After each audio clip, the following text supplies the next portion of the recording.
રાજ્યમાં એક તરફ કાળઝાળ ગરમી પડી રહી છે ત્યારે હવામાન નિષ્ણાંત આંબાલાલ પટેલ છે તેમના દ્વારા આગાહી કરવામાં આવી છે। આજે અને આવતીકાલે 2 દિવસ અલગ અલગ વિસ્તારોની અંદર વરસાદ પડવાની શક્યતા આંબાલાલ પટેલ છે તેમના દ્વારા વ્યક્ત કરવામાં આવી છે। ઉત્તર ભાગોમાંથી જે વાદળોનો સમૂહ છે તે ગુજરાત તરફ આવી રહ્યો છે અને તેમના જ કારણે બનાસકાંઠાના અનેક વિસ્તારો જે છે તેમાં આજથી 2 દિવસ વરસાદ પડવાની આગાહી આંબાલાલ પટેલ છે તેમના દ્વારા કરવામાં આવી છે। આજે અને આવતીકાલે પ્રી મોન્સૂન એક્ટિવિટીનો વરસાદ થવાની આગાહી આંબાલાલ પટેલ દ્વારા કરવામાં આવી છે। સૌરાષ્ટ્ર છે, ઉત્તર ગુજરાત છે, મધ્ય ગુજરાત છે, અનેક વિભાગોની અંદર, અનેક શહેરોની અંદર, અનેક વિસ્તારોની અંદર વરસાદ વરસવાની આગાહી કરવામાં આવી છે। તો જે પવનની ગતિ જે છે તે પણ તેજ રહેવાની છે અને પવનની ગતિ સાથે અનેક વિસ્તારોની અંદર ભારે વરસાદ વરસશે તેવું આંબાલાલ પટેલ છે તેમના દ્વારા કહેવામાં આવ્યું છે। કચ્છ અને ઉત્તર ગુજરાતમાં પવનની ગતિ જે છે તે વધુ રહેવાની છે। જે સમૂહ આવી રહ્યો છે ઉત્તર ભારતના ભાગમાંથી, તેમાં બનાસકાંઠા, કચ્છ તેમજ ઉત્તર ગુજરાત સહિતના જે શહેરો છે ત્યાં વરસાદ વરસશે તેવી પણ આગાહી કરવામાં આવી છે। સૌરાષ્ટ્રના ભાગોમાં પણ આજથી હવામાન પલટો આવી શકે છે। અનેક વિસ્તારોમાં સવારથી હવામાન પલટો જોવા પણ મળ્યો છે। કાળા ડિબાંગ વાદળો છે તે અનેક વિસ્તારોની અંદર જોવા મળી રહ્યા છે। જે ખેડૂતો છે તેમને સૌથી ચેતવણી જે છે તે આંબાલાલ પટેલે આપી છે। તેમણે કહ્યું છે કે ડુંગળી પકવતા જે ખેડૂતો છે તેમને ખાસ ધ્યાન રાખવાનું રહેશે। મધ્યમ ગુજરાતમાં કોઈ ભાગમાં 10 mm જેટલો વરસાદ વરસવાની શક્યતાઓ છે। એટલે કે આજે જે ઉત્તર ભારતના ભાગોમાંથી જે વાદળોનો સમૂહ આવી રહ્યો છે તે કયા કયા વિસ્તારોની અંદર અસર કરવાનું છે તેમને લઈને આંબાલાલ પટેલ છે તેમના દ્વારા આ બધી જ આગાહીઓ કરવામાં આવી છે।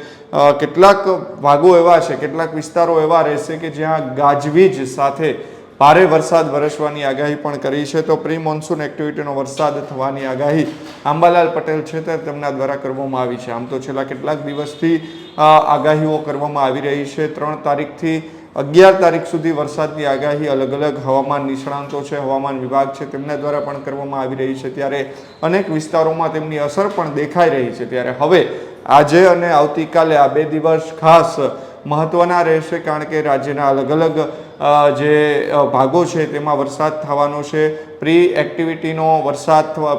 મોન્સૂન એક્ટિવિટીનો વરસાદ થવાનો છે। જે ઉત્તર ભારતના ભાગોમાંથી જે વાદળો આવી રહ્યા છે તેમની અસર થવાની છે। થંડરસ્ટોર્મ પણ અલગ વિસ્તારોની અંદર, અલગ ભાગોની અંદર થઈ શકે તેવી પણ શક્યતાઓ વ્યક્ત કરવામાં આવી છે। એટલે આંબાલાલ પટેલ છે તેમણે કહ્યું છે કે 12 તારીખ આસપાસથી ગરમી વધવાની શક્યતા છે। એટલે કે 2 દિવસ હજુ પણ વરસાદ વરસશે, ત્યારબાદ ધીમે ધીમે ફરીથી કાળઝાળ ગરમી જે છે તે પડશે। અનેક વિસ્તારોની અંદર વરસાદ એટલે કે કમોસમી વરસાદ, માવઠાઓ જે છે તે પડવાના છે। ડુંગળીનો પાક જે ખેડૂતોએ વાવ્યો છે તેમના માટે આ ચેતવણી આંબાલાલ પટેલ છે તેમના દ્વારા પણ આપવામાં આવી છે। પરંતુ વધુ પણ આગાહી કરી છે કયા કયા વિસ્તારમાં ડિટેલ વાઇઝ વરસાદ કેવી રીતે પડશે તેમની આપણે જાણકારી મેળવીએ આંબાલાલ પટેલ પાસેથી। આંબાલાલ પટેલે શું આગાહી કરી પહેલા આવો જાણીએ। આજે હવામાનમાં એક વાદળનો મોટો જથ્થો લગભગ ઉત્તર ભારતના ભાગોમાં આવી ગયેલ છે અને ઉત્તર ભારતના ભાગોમાં કરા સાથે વરસાદ થવાની શક્યતા છે। કેટલાક ભાગમાં 70 થી 90 કિલોમીટરની ઝડપનો પવન ફૂંકાવાની શક્યતા છે, ક્યાંક 60 થી 70 કિલોમીટરનો, પણ તેની અસર લગભગ ધીરે ધીરે ગુજરાતના ભાગોમાં આવવાની શક્યતા રહેશે। સૌરાષ્ટ્રના ભાગોમાં પણ આજે કેટલાક ભાગમાં પ્રી મોન્સૂન એક્ટિવિટીનો વરસાદ થવાની શક્યતા રહેશે। આ ઉપરાંત ઉત્તર ગુજરાતના ભાગો, સાબરકાંઠા, હિંમતનગરના ભાગો અને લગભગ અરવલ્લીના ભાગો વરસાદ થવાની શક્યતા રહેશે।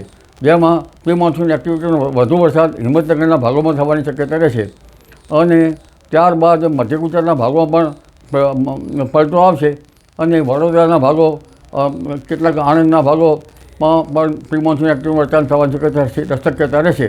પંચમહાલના ભાગોમાં, દાહોદ, લુણાવાડા વગેરે ભાગોમાં વરસાદ થવાની શક્યતા રહેશે અને દક્ષિણ સૌરાષ્ટ્રના કોઈ ભાગમાં પણ વરસાદ થવાની શક્યતા રહેશે। લગભગ મધ્ય ગુજરાતના કેટલાક ભાગમાં 10 મિલીમીટર કે ત્યાંની આસપાસ વરસાદ થવાની શક્યતા રહેશે। અમદાવાદના કેટલાક ભાગમાં 10 મિલીમીટર કે તેથી કંઈક આસપાસ વરસાદ થવાની શક્યતા રહેશે।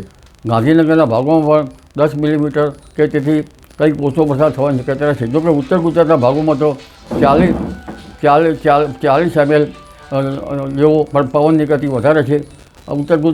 ગુજરાતના ઉત્તર ગુજરાતના ભાગોમાં પણ, કચ્છના ભાગોમાં પણ પવનની ગતિ વધારે છે।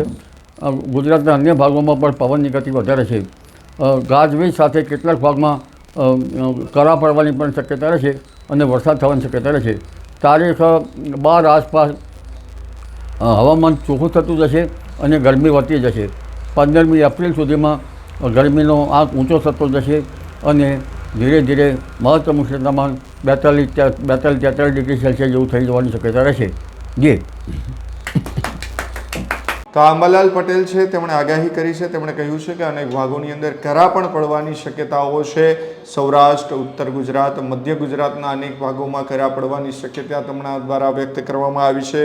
ત્યારબાદ ગરમી જે છે તે 12 તારીખથી પછી 12 તારીખથી ફરી એકવાર શરૂ થશે. એટલે કે કાળઝાળ ગરમી અત્યારે અનેક ભાગોમાં પડી રહી છે, ત્યારે 12 તારીખથી હવે ગરમીનો રાઉન્ડ ફરીથી શરૂ થશે. 20 તારીખ સુધી આ ગરમી પડશે તેવું પણ તેમના દ્વારા કહેવામાં આવ્યું છે. આવનાર દિવસોની અંદર મેમાં પણ અંબાલાલ પટેલ છે તેમણે પણ આગાહી કરી છે કે કમોસમી વરસાદ વરસવાનો છે મેમાં. કારણ કે આમ જોઈએ તો માર્ચ એન્ડિંગથી આ વરસાદ જે છે તે વરસી રહ્યો છે. અનેક વિસ્તારોમાં માર્ચની અંદર પણ કમોસમી વરસાદ વરસતા ખેડૂતો છે તેમની હાલત જે છે તે ખૂબ જ ખરાબ થઈ હતી. કારણ કે જે પાક વાવ્યો હતો તેમની અંદર આ કમોસમી વરસાદ વરસતા ખેડૂતોને મોટું નુકસાન જે છે તે થયું હતું. ત્યારે હવે કમોસમી વરસાદની એક બાદ એક આગાહી કરવામાં આવી રહી છે. ત્યારે હવામાન નિષ્ણાત અંબાલાલ પટેલે જે આગાહી કરી છે તે પ્રમાણે આજથી 2 દિવસ જે છે તે કમોસમી વરસાદ અનેક ભાગોમાં પડવાની શક્યતા વ્યક્ત કરવામાં આવી છે. આવા જ જે વરસાદને લઈને હવામાન વિભાગની આગાહી હોય કે પછી અંબાલાલ પટેલની આગાહી હોય કે પરેશ ગોસ્વામીની આગાહી હોય, તમામ અપડેટ્સ માટે જોતા રહો સ્વરાજ અને સબસ્ક્રાઇબ કરવાનું ભૂલશો નહીં.